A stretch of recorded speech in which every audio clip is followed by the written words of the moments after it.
স্বাগত নিউজ 24 সন্ধ্যা 7টার সংবাদে আপনাদের সঙ্গে আছে আমি যোজনা আফরিন এবং আমি ফারনাজ জুই। শিরোনাম দেখছিলেন, এবারে বিস্তারিত। ত্রিপক্ষীয় চুক্তি অনুযায়ী ভারতের কাছ থেকে ঠিক সময়ে বাংলাদেশ কোভিড-19 ভ্যাকসিন পাবে কিনা তা নিয়ে ধূম্রজাল তৈরি হয়েছে।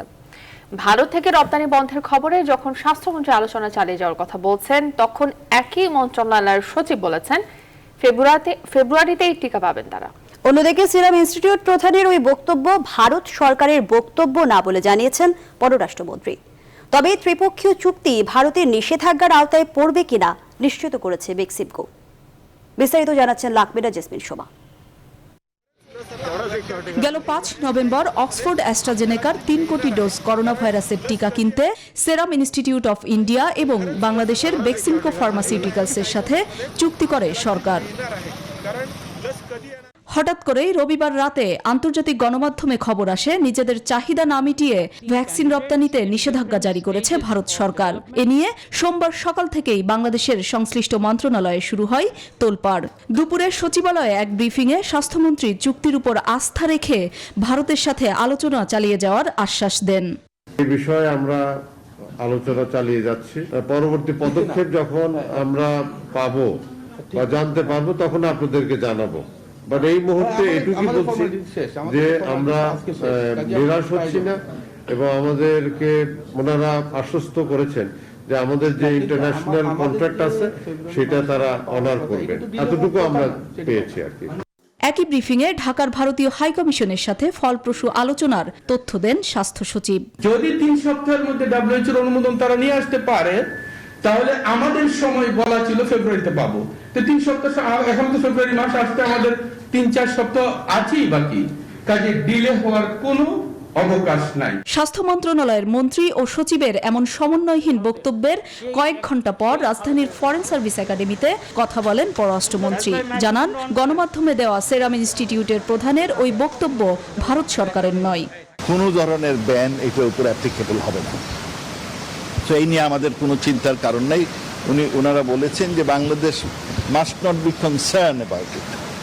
2 নম্বর উনি বলেছেন যে সেরাম কোম্পানির সিও যেটা বক্তব্য দিয়েছেন এইটা ওনার ব্যক্তিগত, এটা ভারত সরকারের কোনো পলিসি না। আসলে কবে নাগাদ ভ্যাকসিন পাওয়া যাবে তা স্পষ্ট না করলেও ভারতের স্থানীয় গণমাধ্যমে দেশটির পররাষ্ট্র সচিব জানিয়েছেন, সিরামের বক্তব্যে বাংলাদেশের উদ্বিগ্ন হওয়ার কোনো কারণ নেই। ভ্যাকসিন রপ্তানিতে হঠাৎ তৈরি হওয়া এই চিত্রপটে যখন এমনই ধূম্রজাল, তখন দীর্ঘ ব্রিফিংয়ে বেক্সিমকো জানায় তাদের চুক্তি ভারতের নিষেধাজ্ঞার আওতায় পড়বে না। নিউজ এসছে এক্সপোর্ট বন্ধ টন্ধ, এটা নিয়ে একটা ওয়ার্ল্ড ওয়াইড একটা টেনশন হতে পারবে। আমার রিকোয়েস্ট থাকবে যত তাড়াতাড়ি আমাদের সরকারের পার্ট যেটা আছে সেটা হচ্ছে ওদের অ্যাডভান্সের টাকাটা পাঠিয়ে দেওয়া অ্যাজ পার দ্য এগ্রিমেন্ট, এবং আরেকটা ভেরি ইম্পর্টেন্ট সেটা হচ্ছে রেজিস্ট্রেশন। বিভিন্ন গণমাধ্যমে আসা সিরাম ইনস্টিটিউটের বক্তব্যে ভ্যাকসিন রপ্তানিতে নিষেধাজ্ঞা জারি না হলেও কিছুটা বিলম্বিত হতে পারে বলে আভাস পাওয়া যাচ্ছে। লাকমিনা জেসমিন শোভা, নিউজ 24, ঢাকা। এর আগে অনুমোদন দেওয়ার দেরি অক্সফোর্ডের ভ্যাকসিন রপ্তানি নিষিদ্ধের বার্তা দেয় ভারত। এক সাক্ষাৎকারে সিরাম ইনস্টিটিউট প্রধান জানান, এখন তাদের উৎপাদিত টিকা কেবল ভারত সরকারের কাছেই হস্তান্তর করতে হবে। ফলে তাদের সাথে চুক্তি করা দেশগুলো টিকা পেতে অপেক্ষা করতে হবে আরও কয়েক মাস। চন্দ্রানী চন্দ্রের ডেস্ক রিপোর্ট। চলতি বছরে প্রথম দিনে অক্সফোর্ডের অ্যাস্ট্রাজেনেকার ভ্যাকসিন জরুরি প্রয়োগের অনুমতি দিয়েছিল ভারত। পাশের দেশে ভ্যাকসিনের এই খবরে স্বস্তি ছড়িয়েছিল বাংলাদেশেও। কিন্তু তার রেশ কাটতে না কাটতে এবার সিরামের তৈরি অক্সফোর্ডের টিকা কেবল ভারতীয়দের জন্য বরাদ্দ করল দেশটির সরকার। মার্কিন বার্তা সংস্থা এপিকে দেয়া এক সাক্ষাৎকারে সিরামের প্রধান নির্বাহী আদর পুনাওয়ালা জানান, এই মুহূর্তে চুক্তি করা কোনো দেশ কিংবা বেসরকারি বাজারে ভ্যাকসিন বিক্রি করতে পারবেন না তারা। উৎপাদিত টিকা হস্তান্তর করতে হবে কেবল ভারতীয় সরকারের হাতেই। পুনেওয়ালা আরো বলেন, চলতি বছরের ডিসেম্বরের মধ্যে 20 কোটি থেকে 30 কোটি ডোজ টিকা বিশ্ব স্বাস্থ্য সংস্থার কোভ্যাক্স কর্মসূচির কাছে হস্তান্তরের পরিকল্পনা ছিল তাদের। তবে তার আগে সকল ভারতীয় জনগণের জন্য ডোজ নিশ্চিত করার নির্দেশ দিয়েছে ভারত সরকার। এরই মধ্যে নিজ দেশে বিনামূল্যে করোনা ভ্যাকসিন বিতরণের আশ্বাস দিয়েছেন দেশটির কেন্দ্রীয় স্বাস্থ্যমন্ত্রী হর্ষবর্ধন। इस प्रकार का ड्राई रन তবে ভারত সরকারের নিষেধাজ্ঞার ফলে ঠিক কবে নাগাদ ভ্যাকসিন পাবে চুক্তি করা দেশগুলো তা নিয়ে এখনো দেখা যাচ্ছে অনিশ্চয়তা। লেগে যেতে পারে কয়েক মাস। গেল 5 নভেম্বর অক্সফোর্ড ভ্যাকসিনের 3 কোটি ডোজ পেতে সেরামের সাথে চুক্তি করেছিল বেক্সিমকো ফার্মাসিউটিক্যালস। সেই উদ্যোগের আওতায় প্রথম ধাপের 6 মাসের প্রতি মাসে সেরামের থেকে 50 লাখ ভ্যাকসিন পাওয়ার কথা ছিল বাংলাদেশের। ভারতের নিজস্ব উদ্ভাবিত করোনা ভ্যাকসিনের অনুমোদনের বিষয়ে বেশ তাড়াহুড়া করা হয়েছে বলে অভিযোগ উঠেছে রোববারে ভারতীয় ওষুধ নিয়ন্ত্রক সংস্থা DCGI, জাতীয় বিজ্ঞান গবেষণা সংস্থা এবং ভারত বায়োটেকের যৌথ উদ্যোগে উদ্ভাবিত করোনা ভ্যাকসিনের টিকা কোভ্যাক্সিন ও কোভিশিল্ডের অনুমোদন খুবই তাড়াহুড়ো করে দেওয়া হয়েছে বলে দাবি করেছেন সংশ্লিষ্ট বিশেষজ্ঞরা। সোমবার ব্রিটিশ গণমাধ্যম বিবিসিতে প্রকাশিত এক প্রতিবেদনে বলা হয়, দেশটির স্বাস্থ্য পর্যবেক্ষণ সংস্থা অল ইন্ডিয়ান অ্যাকশন নেটওয়ার্ক এই অনুমোদনের খবরে হতবাক। চন্দ্রানী চন্দ্রা, নিউজ 24। প্রধানমন্ত্রী শেখ হাসিনা বলেছেন, যে কোনো রাজনীতিবিদের কাছে আদর্শ নিয়ে চলাই সবচেয়ে বেশি জরুরি, আর তাহলেই লক্ষ্য অর্জিত হয়। ছাত্রলীগের প্রতিষ্ঠা বার্ষিকীর আলোচনায় কথা বলেন ক্ষমতাসীন দল আওয়ামী লীগ ও সরকার প্রধান। শাড়ি জয় রিপোর্ট। ৭৩ শেষে ৭৪-এ পা দিল দেশের প্রাচীনতম ছাত্র সংগঠন বাংলাদেশ ছাত্রলীগ। এই উপলক্ষে রাজধানীর কৃষিবিদ ইনস্টিটিউশনে এই আলোচনা সভা।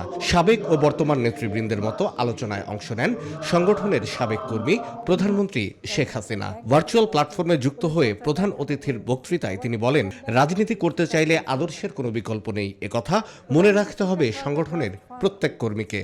প্রত্যেকটা নেতা কর্মীকে আদর্শ নিয়ে চলতে হবে, সেটাই আমি চাই। প্রত্যেকে আদর্শ নিয়ে না চলতে পারলে কখনো বড় হতে পারবে না। ধন সম্পদ অনেকে বানাতে পারবে, কিন্তু দেশকে কিছু দিতে পারবে না, মানুষকে কিছু দিতে পারবে না।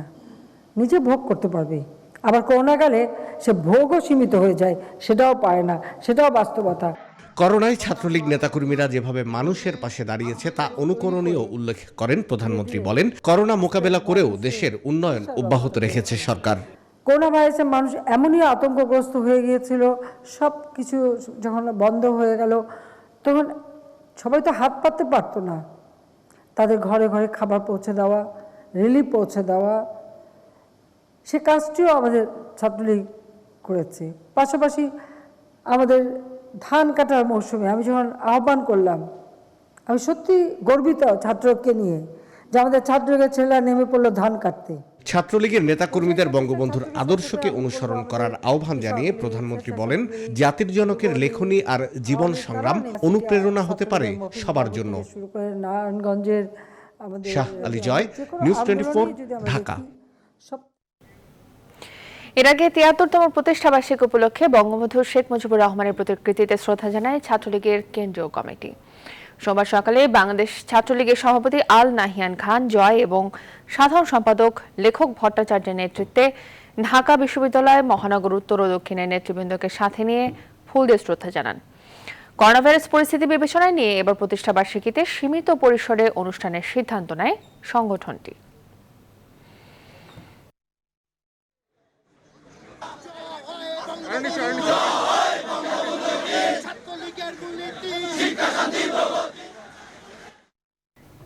আন্দোলন ডেকে সেনাবাহিনী বা বর্তমান বিএনপিকে ক্ষমতায় আনার চেয়ে আওয়ামী লীগ সভানেত্রী শেখ হাসিনার হাতে দেশের শাসন থাকা মঙ্গলময়, এ মন্তব্য করেছেন সাবেক সংসদ সদস্য বিএনপি নেতা মুক্তিযোদ্ধা মেজর আখতারুজ্জামান। আর নিজের দল বিএনপির মূল্যায়নে বলেছেন, দুইবার ক্ষমতায় গিয়ে তাদের নেতারাও দুর্নীতিগ্রস্ত, যে কারণে সরকারের দুর্নীতির প্রতিবাদে মাঠে নামার নৈতিক শক্তি নেই। তৌহিদ শান্ত প্রতিবেদন।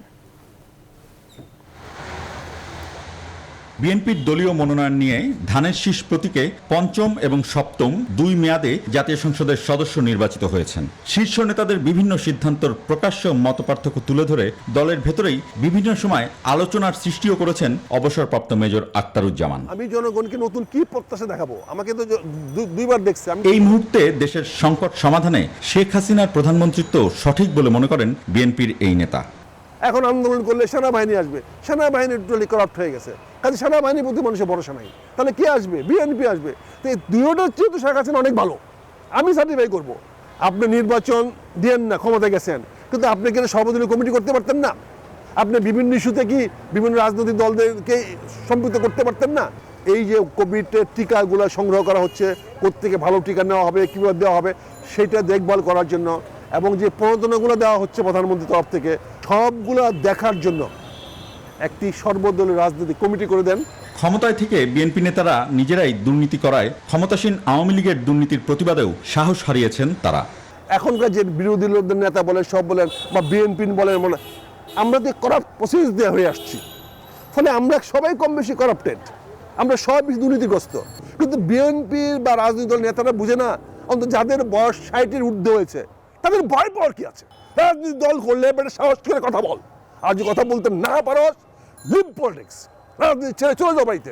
এমনকি বিএনপির নীতি নির্ধারকদের দল পরিচালনা পদ্ধতি নিয়েও প্রশ্ন রয়েছে বিএনপি দলীয় সাবেক এই সংসদ সদস্য।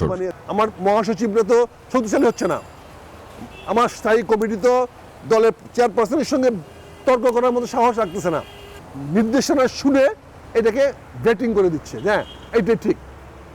এখানে তো আলোচনা হচ্ছে না, মানে এই কথাগুলো তো আমরা বলতে পারবো না, বলতে গেলে তো আমাদের উপর বিপদ চলে আসবে।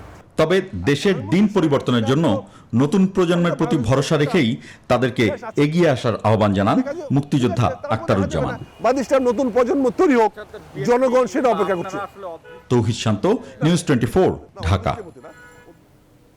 বিএনপির সিনিয়র যুগ্ম মহাসচিব রুহুল কবির রিজভী বলেছেন, সরকার এখন গণদুশমনে পরিণত হয়েছে, ফলে সুষ্ঠু নির্বাচন হলে আওয়ামী লীগের সাংসদরা পালানোর দরজা পাবে না।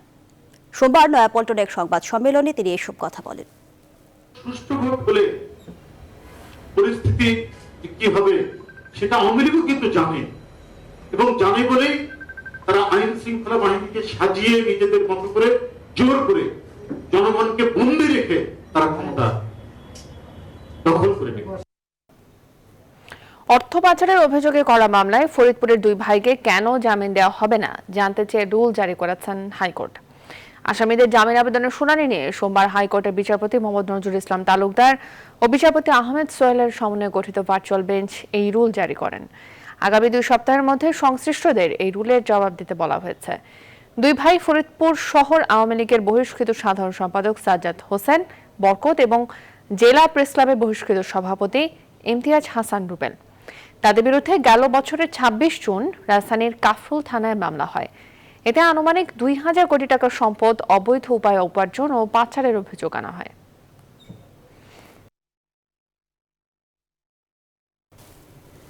বিদেশে প্রায় 3.5 কোটি টাকা পাচার করে পলাতক পিকে হালদারের ঘনিষ্ঠ সহযোগী শঙ্খ ব্যাপারীকে গ্রেপ্তার করে 3 দিনের রিমান্ডে নিয়েছে দুর্নীতি দমন কমিশন। তার দখলে থাকা ফ্ল্যাট পিকে হালদারের অর্থে কেনা, আর এমন তথ্য পেয়েছে সংস্থার অনুসন্ধান কর্মকর্তা। আলী তালুকদারের প্রতিবেদন। বিদেশে 3.5 কোটি টাকা পাচারে পলাতক পিকে হালদারের সম্পদ রয়েছে তার ঘনিষ্ঠজনদের কাছেও। এমন তথ্যে পিকে হালদারের মামাতো ভাই শঙ্খ ব্যাপারীকে জিজ্ঞাসাবাদের জন্য তলব করেন দুদকের অনুসন্ধান কর্মকর্তা। সোমবার দুদক কার্যালয়ে 1.5 ঘন্টায় জিজ্ঞাসাবাদে দালিলিক তথ্য পায় দুদক। তার ভিত্তিতে শঙ্খ ব্যাপারীকে আটক করা হয়। পিকে হালদারের সম্পদ বিভিন্নভাবে যে বিভিন্ন দিকে গেছে বলে মনে করা হচ্ছে, সেখানে তিনি সহায়তা করেছেন এবং তার দখলে ফ্ল্যাট পাওয়া গেছে একটা, যেটা পিকে হালদারের অর্থে ক্রয় করা হয়েছে বলে এখনো পর্যন্ত প্রমাণ পাওয়া যাচ্ছে। আটকের পরপরই তাকে পাঠানো হয় আদালতে। দুদকের শুনানিতে বিশেষ দায়রা জজ ইমরুল কায়েসের আদালত তাকে জিজ্ঞাসাবাদের জন্য 3 দিনের রিমান্ড মঞ্জুর করেন। এদিন ক্যাসিনো কাণ্ডে জড়িত জাকির হোসেনের স্ত্রী আয়েশা আক্তার সোমার বিরুদ্ধে 5 কোটি 1 লাখ টাকার সম্পদ অর্জনের অভিযোগে চার্জশিটের অনুমোদন দিয়েছে দুদক। 5 কোটি 1,15,164 টাকা অবৈধ সম্পদ অর্জন ও তা হস্তান্তর ও রূপান্তরের মাধ্যমে অবস্থান গোপন করায় কমিশন কর্তৃক চার্জশিট দাখিলের অনুমোদন প্রদান করা হয়েছে। ক্যাসিনো কাণ্ডের অন্যান্য মামলাগুলোর চার্জশিট শীঘ্রই দেওয়া হবে বলেও জানান দুদক সচিব। একটা স্টেজ থেকে ফিরে আসতে পারবে তাকে। আলী তালুকদার, নিউজ 24, ঢাকা। নিউজ 24 সংবাদে একটা বিরতি নিচ্ছে, সাথেই থাকুন। আবারও স্বাগত। আপনারা দেখছেন নিউজ 24 সন্ধ্যার সংবাদ। করোনার খবর।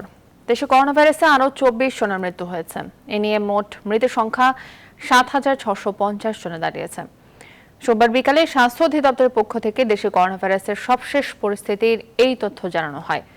নতুন 910 জন সহ দেশে করোনা ভাইরাসে মোট আক্রান্তের সংখ্যা বেড়ে 5,16,929 জন। 24 ঘন্টায় সুস্থ হয়েছেন 917 জন। এ পর্যন্ত সুস্থ হয়েছেন 4,61,515 জন। 24 ঘন্টায় নমুনা পরীক্ষা করা হয়েছে 12,096টি। এ পর্যন্ত নমুনা পরীক্ষা করা হয়েছে 32,72,423টি।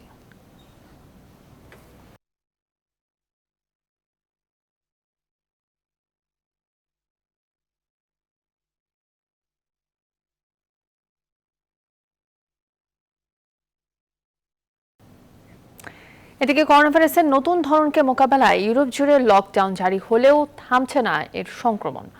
দ্বিতীয় দিনের মতো 1.5 লক্ষ মানুষের শরীরে করোনা শনাক্ত হলো যুক্তরাজ্যে। একদিনে দেশটিতে আক্রান্ত 54,990 আর মৃত্যু 454 জন। এছাড়া তালিকার শীর্ষ স্থানে থাকা যুক্তরাষ্ট্রে একদিনে আবার মারা গেছে 1387 জন। আক্রান্ত 1,94,000-এর বেশি। তবে ভাইরাসের প্রকোপ বাড়তে থাকায় জাপানে জরুরি অবস্থা জারির বিষয়ে রাজধানী টোকিও সহ আরও বেশ কয়েকটি প্রদেশের আহ্বান সরকার বিবেচনা করছে বলে জানিয়েছে। মালয়েশিয়াতেও বাড়ল লকডাউনের মেয়াদ। ভ্যাকসিনের প্রয়োগ আর নিজস্ব ভ্যাকসিনের অনুমোদন মেলার পরপরই ভারতের বিভিন্ন রাজ্যের শিক্ষা প্রতিষ্ঠান খুলে দেওয়ার ঘোষণা দেওয়া হয়েছে। সারা বিশ্বে এখন পর্যন্ত মোট সংক্রমণ ছাড়িয়েছে 8,55,00,000 আর 18,52,000 ছাড়ালো মোট প্রাণহানির সংখ্যা।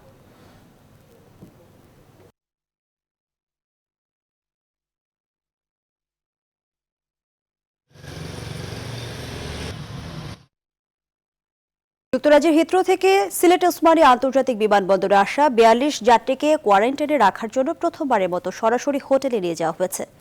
সোমবার দুপুরে 48 জন যাত্রী নিয়ে হিথ্রো থেকে সরাসরি ওসমানী আন্তর্জাতিক বিমানবন্দরে আসে BG202 নামে বাংলাদেশ বিমানের একটি ফ্লাইট। এই যাত্রীদের বাধ্যতামূলক নিজ খরচে 14 দিন প্রাতিষ্ঠানিক কোয়ারেন্টাইনের জন্য দুটি হোটেল প্রস্তুত করে জেলা প্রশাসন। দীর্ঘদিন পর দেশে আসলেও করোনা পরিস্থিতিতে স্বজনদের সাথে দেখা করতে পারছেন না যুক্তরাজ্য ফেরত যাত্রীরা। এতে কিছুটা ক্ষোভ থাকলেও করোনার সংক্রমণ রোধে সরকারের এই পদক্ষেপকে সাধুবাদ জানিয়েছেন অনেকে। আর দেখতে পারতাম না, আমার বড় কষ্ট লাগে। এমনি তো অতটা দিন পরে দেশে আইলা আইয়া লগে লগে পাইলাম না, কি ওটাও দুঃখ। সম্মানিত যাত্রীরা জানেন যে কোয়ারেন্টাইনে যেতে হবে এবং সেই ভিত্তিতেই ওনারা এসছেন। তথাপিও আমাদের আইন শৃঙ্খলা বাহিনীতে উপস্থিত আছেন, জেলা প্রশাসন থেকে ম্যাজিস্ট্রেটও আছেন। রাজধানীর বনানী কবরস্থানে চিরনিদ্রায় শায়িত হলেন প্রখ্যাত কথা সাহিত্যিক রাবেয়া খাতুন। সোমবার বিকেল 4:45 তার দাফন সম্পন্ন হয়। এর আগে কথা সাহিত্যিক রাবেয়া খাতুনকে সর্বসাধারণের শ্রদ্ধা জানানোর জন্য নেওয়া হয় বাংলা একাডেমিতে। শ্রদ্ধা নিবেদন করেন বাংলা একাডেমির মহাপরিচালক হাবিবুল্লাহ সিরাজি, চ্যানেল আইয়ের ব্যবস্থাপনা পরিচালক মুকিম বাবু সহ আর অনেকে। এরপর মরদেহ নেওয়া হয় চ্যানেল আই প্রাঙ্গণে। সেখানে জানাজা শেষে দাফনের জন্য নেওয়া হয় বনানী কবরস্থানে। সাহিত্যের বিভিন্ন ক্ষেত্রে বিশেষ অবদানের জন্য স্বাধীনতা পুরস্কার, 21 পদক ও বাংলা একাডেমি সহ অসংখ্য পুরস্কার ও সম্মাননায় ভূষিত হয়েছেন রাবেয়া খাতুন। 1935 সালে বিক্রমপুরে জন্মগ্রহণ করেন রাবেয়া খাতুন। রোববার বিকেলে বার্ধক্যজনিত কারণে মৃত্যুবরণ করেন তিনি। এই বাধ্যবাধকতার ভেতরেও আপনাকে যেভাবে সীমিত পরিসরে আমরা শ্রদ্ধা জানাচ্ছি, এমন তো হওয়ার কথা ছিল না। তবুও আপনি আমাদের ক্ষমা করে দেবেন আমাদের এই সীমাবদ্ধতার জন্য। আর আপনার মাধ্যমে আমরা মঙ্গলময়ের কাছে এটুকুই চাইব যে আপনি যেন আপনার জীবনের যে কর্মযোগ ছিল তার সঙ্গে আমাদের যুক্ত করতে পারেন। ওনার লেখার মাধ্যমে এই যে নানা ধরনের জিনিস তুলে ধরেছেন, সেটা কিন্তু সত্যি অভাবনীয়। যে মহিলা এত সংগ্রাম করে জীবনকে প্রস্তুত করেছেন, সন্তানদের মানুষ করেছেন এবং একটি প্রতিষ্ঠান প্রতিম সংস্থা গঠন করেছেন। উৎপাদন ও অর্থনৈতিক অগ্রগতির বিভিন্ন সূচকে এগিয়ে যাচ্ছে বাংলাদেশ। তলাবিহীন ঝুড়ির তকমা ছেড়ে বিশ্ব র্যাঙ্কিংয়ে শীর্ষে জায়গা করে নিচ্ছে দক্ষিণ এশিয়ার ছোট্ট দেশটি। বিশ্বের বড় বড় বিশ্ববিদ্যালয় থেকে শুরু করে ক্ষমতাধর অনেক রাষ্ট্রই এখন গবেষণা করছে বাংলাদেশের কৌশল নিয়ে। করোনা পরবর্তী বিশ্বেও এই অগ্রগতি ধরে রাখতে নানা মুখে উদ্যোগের কথা বলছেন বিশিষ্ট অর্থনীতিবিদরা। বিস্তারিত জানাচ্ছেন লাকমিনী জেসমিন সোমা। দেশ বিদেশে অর্থনীতি নিয়ে গবেষণার অন্যতম অনুষঙ্গ কিংবা বিষয়ই এখন বাংলাদেশ প্যারাডক্স। কখনো দেশের স্বার্থে, কখনো নিজস্ব আগ্রহ থেকেই বাংলাদেশের চমকে দেওয়া অর্থনৈতিক অগ্রগতি নিয়ে গবেষণা করছেন অনেক গবেষক। তথ্য উপাত্ত ঘেটে দেখা গেছে বিশ্ব র্যাঙ্কিংয়ে বিভিন্ন ক্ষেত্রে বাংলাদেশের অবস্থান শীর্ষে। এর মধ্যে পাট রপ্তানিতে বিশ্বে প্রথম এবং উৎপাদনে দ্বিতীয়, ইলিশ উৎপাদনে বাংলাদেশই প্রথম, তৈরি পোশাক রপ্তানিতে দ্বিতীয়, সবজি উৎপাদনে তৃতীয়, জিডিপি প্রবৃদ্ধি অর্জনেও তৃতীয়, চাল উৎপাদন, মাছ উৎপাদন এবং ছাগল উৎপাদনে বিশ্বে চতুর্থ বাংলাদেশ, আলু এবং আম উৎপাদনে ষষ্ঠ, জনশক্তি রপ্তানি, বাইসাইকেল রপ্তানি, আউটসোর্সিং, বৈদেশিক মুদ্রা আয় সবকটিতেই অষ্টম অবস্থানে বাংলাদেশ। লাল সবুজের জার্সি নিয়ে সাকিব মুশফিকরাও ওয়ানডে ক্রিকেটে সপ্তম অবস্থানে নিয়ে গেছে দেশকে। বাংলাদেশের অর্থনীতি 2020-এ কোভিড-19 ধাক্কায় ব্যাপকভাবে ক্ষতিগ্রস্ত হয়েছে। তবে বছর শেষে আমরা দুটি প্রবণতা দেখতে পাই। একটি হচ্ছে সামষ্টিক অর্থনীতি অনেকটা এই ধাক্কাটা সামাল দিতে পেরেছে। মূল কিছু সূচক আমরা সহনীয় পর্যায়ে রাখতে সক্ষম হয়েছি। মহামারীর ধাক্কায় বিশ্ব অর্থনীতি যখন বিপর্যস্ত, তখন বড় ধরনের কোনো সংকট ছাড়াই পরিস্থিতি মোকাবিলা করছে বাংলাদেশ। এই অগ্রগতির মূলে কিন্তু কাজ করেছে আমাদের গ্রামীণ অর্থনীতি। গ্রামীণ অর্থনীতি বলতে আমি বলবো কৃষিতে যে আধুনিকায়ন ঘটেছে, যে ধরনের ডাইভার্সিফিকেশন এসেছে, তাতে গ্রামে মানুষের আয় রোজগার অনেক বেড়েছে। বাংলাদেশের সাফল্যের অগ্রযাত্রা যে সামনে আরো উজ্জ্বল হবে সে ইঙ্গিত দিচ্ছে নামকরা গবেষণা প্রতিষ্ঠানগুলো। লাকমিনা জেসমিন সোমা, নিউজ 24, ঢাকা। সংবাদে আবারও বিরতি নিচ্ছে, ফিরছি একটু পর, সঙ্গেই থাকুন। আবারও স্বাগত। আপনারা দেখছেন নিউজ 24 সন্ধ্যা সংবাদ। রূপায়ণ গ্রুপ এবং আইআইসিসিআই এর পক্ষ থেকে ভারতীয় হাই কমিশনার বিক্রম কুমার দোরাইস্বামীকে সংবর্ধনা দেওয়া হয়েছে। রোববার সন্ধ্যায় রাজধানীর হোটেল ওয়েস্টিনে ভারতীয় হাই কমিশনারের জন্য Indian imports chamber of commerce and industry এবং রূপায়ণ গ্রুপ সংবর্ধনার আয়োজন করে। অনুষ্ঠানে বিক্রম কুমার দোরাইস্বামীকে শুভেচ্ছা স্মারক তুলে দিয়ে সম্মান জানান রূপায়ণ গ্রুপের চেয়ারম্যান লিয়াকত আলী খান মুকুল ও গ্রুপের ভাইস চেয়ারম্যান মাহির আলী খান রাতুল। এ সময় ভারতের হাই কমিশনার বলেন, দুই দেশের ব্যবসায়ীদের পারস্পরিক সহযোগিতা বৃদ্ধির মাধ্যমে ভারত ও বাংলাদেশের মধ্যকার বন্ধুত্ব আরও দৃঢ় করতে হবে। অনুষ্ঠানে উপস্থিত ছিলেন Indian imports chamber of commerce and ইন্ডাস্ট্রিজের চেয়ারম্যান অতুল কুমার সাক্সেনা, আইআইসিসিআই এর পরিচালক টিকে পান্ডে, রূপায়ণ গ্রুপের vice chairman Ali Akbar Khan Ratan, Asian TV chairman Harunur Rashid, Rupayan গ্রুপের উপদেষ্টা সাদাত হোসেন সেলিম সহ আরও অনেকে।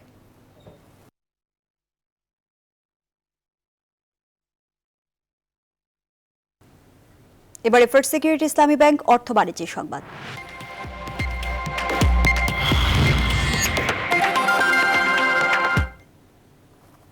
নতুন বছরের দ্বিতীয় কার্যদিবসে ঢাকা স্টক এক্সচেঞ্জের সূচক গেল 22 মাসের মধ্যে সর্বোচ্চ পর্যায়ে পৌঁছেছে, আর লেনদেন ছাড়িয়ে গেছে 2100 কোটি টাকা।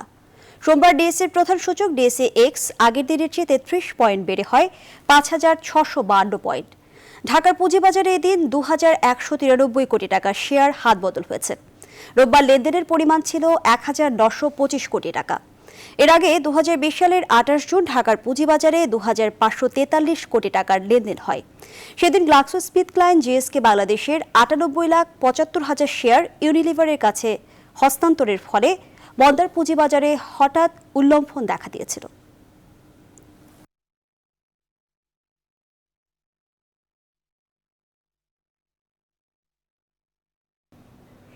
আগের অর্থ বছরের চেয়ে চলতি অর্থ বছরে আয়কর রিটার্ন জমা দাখিল বেড়েছে 9%। গেল 31 ডিসেম্বরের মধ্যে 24,09,357 জন করদাতা আয়কর রিটার্ন দাখিল করেছেন, যা গেল অর্থ বছরের একই সময়ের তুলনায় 9% বেশি। সোমবার এনবিআর এর এক সংবাদ বিজ্ঞপ্তিতে এই তথ্য জানানো হয়েছে।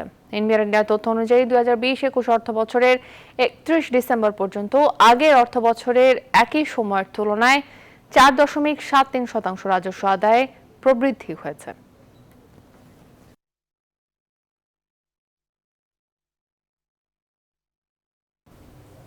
নিউজ 24 সন্ধ্যার সংবাদে আরও একটা বিরতি নিচ্ছে, সঙ্গেই থাকুন। আবার স্বাগত। আপনারা দেখছেন নিউজ 24 সন্ধ্যার সংবাদ। খেলার খবর। ওয়েস্ট ইন্ডিজের বাংলাদেশ সফরকে সামনে রেখে টেস্ট ও ওয়ানডের জন্য প্রাথমিক দল ঘোষণা করেছে Bangladesh cricket board BCB. One day সিরিজে প্রাথমিক দলে ডাক পাননি মাশরাফি বিন মুর্তজা। ওয়ানডে বিশ্বকাপের কথা মাথায় রেখেই 50 ওভারের ফরম্যাটে দল নির্বাচন করা হয়েছে বলে জানিয়েছেন প্রধান নির্বাচক মিনহাজুল আবেদুন নান্নু। এছাড়াও ক্যারিবীয়দের বিপক্ষে তরুণদের প্রাধান্য দেওয়া হয়েছে বলেও জানান তিনি। বিস্তারিত রিপোর্টে। ওয়েস্ট ইন্ডিজের বিপক্ষে টেস্ট ও ওয়ানডে সিরিজকে সামনে রেখে প্রাথমিক দল ঘোষণা করেছে বিসিবি। ওয়ানডের জন্য 24 এবং টেস্ট দলের জন্য প্রাথমিকভাবে ঘোষণা করা হয়েছে 20 জনের নাম। ক্যারিবীয়দের বিপক্ষে ওয়ানডে দলে জায়গা পাননি বাংলাদেশের ক্রিকেট ইতিহাসের অন্যতম সফল অধিনায়ক মাশরাফি বিন মুর্তজা। আসন্ন ওয়ানডে বিশ্বকাপকে মাথায় রেখেই দল ঘোষণা হয়েছে বলেই মাশরাফি দলে নেই বলে জানিয়েছেন প্রধান নির্বাচক মিনহাজুল আবেদিন নান্নু। তবে ভবিষ্যতে মাশরাফির পারফরমেন্স বিবেচনা করা হবে বলেও জানান তিনি। এই ফোকাসটা আমরা রিফ্রেশ হয়ে যে 2023 ওয়ার্ল্ড কাপে টিম ম্যানেজমেন্টের প্ল্যান এবং সবাই মিলে সম্মিলিতভাবে আমরা এই সিদ্ধান্ত নিয়েছি এবং মাশরাফিকে অফ করতে হয়েছে। এটা ওভারঅল সব কিছু নিয়ে আলোচনা হয়েছে।